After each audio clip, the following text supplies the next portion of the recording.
ATM, America's thinking man here. Time to get serious, folks. President Obama, in all his greatness, is setting us up, the United States, for World War III. Let's discuss it. Him and Chief Justice John Roberts took over the healthcare system. Why?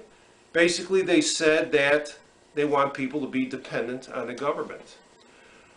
Welfare is on the rise. Unemployment, more people out looking for work. I mean, unemployment may be low, but the people that are out there still unemployed is as high as it's been since the 1970s, since the peanut farmer Jimmy Carter and his administration. Now, what does dependency have to do with World War III? Well, just like a king, the king takes over and makes people dependent upon him because he wants power. And that's what Obama wants. Obama wants power. And believe me, when he gets out of office, he's going to continue to try to utilize the people to work against the government, our democratic society, and turn us into a socialistic, communistic state that will make him happy. Russia, China, they're allies now. When Obama was in Alaska a week or so ago talking about the threat of global warming, the Russians and the Chinese were doing naval maneuvers in the Bering Straits. Where are the Bering Straits? Look on a map. They were right off the coast of Alaska. The coast of Alaska, when the moat from the White House was in Alaska, talking about global warming and its threat, while the Chinese and the Russians were doing naval maneuvers off the coast of our country. Syria, the Russians and the Syrians are now allies. Russia has moved into Syria to help Assad. Now, you remember the line in the sand that Obama drew and told President Assad, you use gas on your people, and it'll be the last thing you do as president. He did.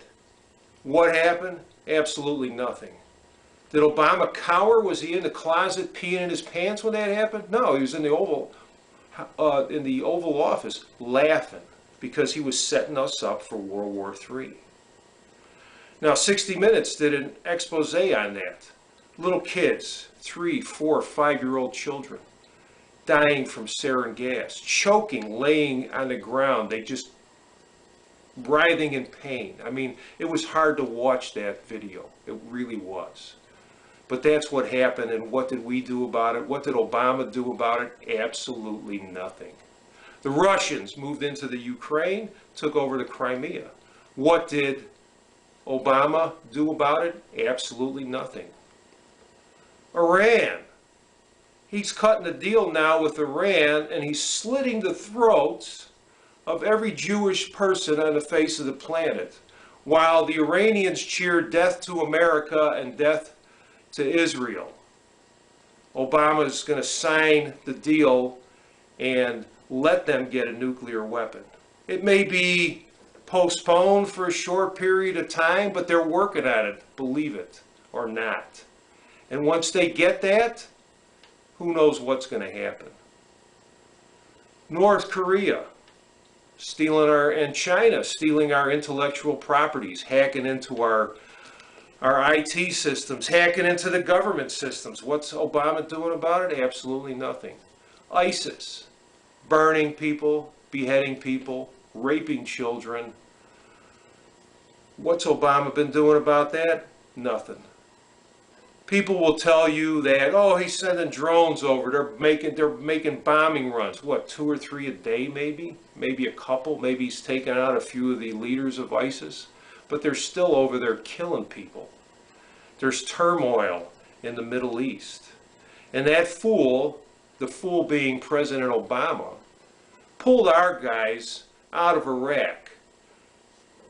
Why we would not want a military base in the center of the hotbed of the world, who knows? I don't understand why we did that, why we pulled our troops out of Iraq. I know there was a status of forces agreement and all that other baloney, but we could have just told the president of Iraq, hey bud, we're not going anywhere. We're staying here, we're going to set up a base. ISIS would have never happened. And if it did, we'd have had 30, 40,000 guys there, like we did after World War II in Germany and in Japan, just in case something went down. And we're still there. We still have bases in Germany and Japan, and we've been at peace for 60, 70 years now. But Obama is setting us up for World War III. He is pushing turmoil throughout the world, and he's pushing government dependency. But there is one thing that we have here in this country that the Russians, the Iranians, the Chinese, the North Koreans, and the Syrians don't have. And what that one thing is? The Second Amendment to the Constitution. That's what we have that they don't.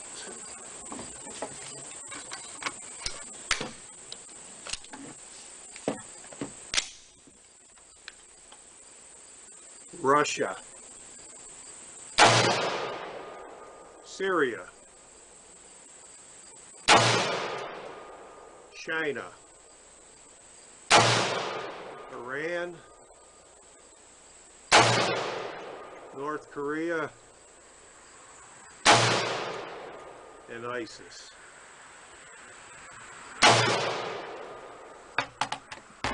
ATM, America's Thinking Man. Thanks for listening. Have a good one. God bless America. Stay vigilant. Watch the way he shuffles his feet. My, he holds his head up high when he goes walking by.